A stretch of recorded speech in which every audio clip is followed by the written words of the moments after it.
جہاں مسلم بن عقیل کے ہاتھ پر بیعت کی امام حسین کی، اس کا سر ہوگا اور میری تلوار ہوگی. ہم اپنی تلوار سے اس کی گردن کو کاٹ دیں گے، اس کو جان سے مار دیں گے، تحت ایک کر دیں گے. اگر تم اپنی بیویوں کو بیوہ کرنا چاہتے ہو، اگر تم اپنے بچوں کو یتیم کرنا چاہتے ہو تو تم مسلم بن عقیل کا ساتھ دینا. اگر تمہارے اندر یہ طاقت اور ہمت ہے تو مسلم بن عقیل کا ساتھ دینا. اگر تم میرا ساتھ دو گے تو بچے رہو گے، اور مسلم بن عقیل کو اپنے گھر سے باہر کر دو گے، ان کی بیعت توڑ دو گے تو تم بچے رہو گے. اگر تم نے ان کا ساتھ دیا تو تم مر جاؤ گے، اور تمہاری گردنیں کاٹ کر تمہارے گھروں کے دروازے پر لٹکا دیا جائے گا. کوفہ والوں نے جب یہ اس کی تقریر سنی، اس کا خطبہ سنا، تو کوفہ والے پریشان ہو گئے، ہلچل سی مچ گئی. چونکہ کوفہ والوں کے دل میں یہ پڑنے لگا کہ اگر ہم نے مسلم بن عقیل کا ساتھ دیا، حسین کا ساتھ دیا، تو یہ مجھے مار ڈالے گا، اور ہمیں نہیں، ہمارے پورے پریوار کو مار ڈالے گا.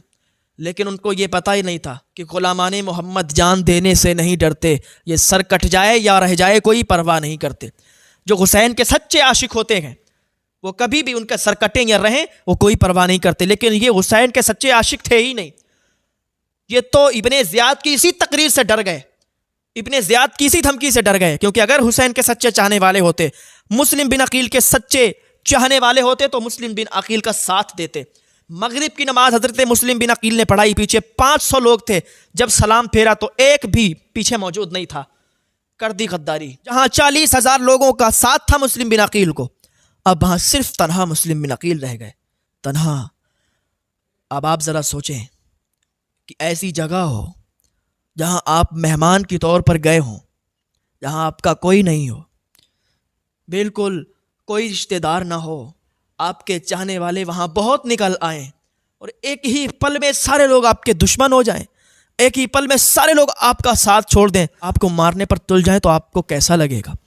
اپنی جان کی کوئی فکر نہیں ہوگی، بس اپنے گھر والوں کی یاد آئے گی، اپنے بھائی بہن کی یاد آئے گی، اپنے ماں باپ کی یاد آئے گی.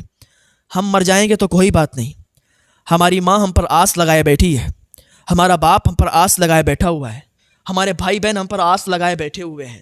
ہم مر جائیں گے تو ہمیں تو کوئی غم نہیں، لیکن ہمارے ماں باپ، ہمارے بھائی بہن کیسے، ان پر کیا گزرے گی؟ اگر آپ ذرا سوچیں کہ آپ کے ساتھ ایسا ہو جائے تو آپ یہی سوچیں گے نا. حضرت مسلم بن عقیل تنہا رہ گئے. ایک ہی بات ان کو ستا رہی تھی، لوگوں نے ہمارا ساتھ چھوڑ دیا، ہم یہاں تنہا ہو گئے.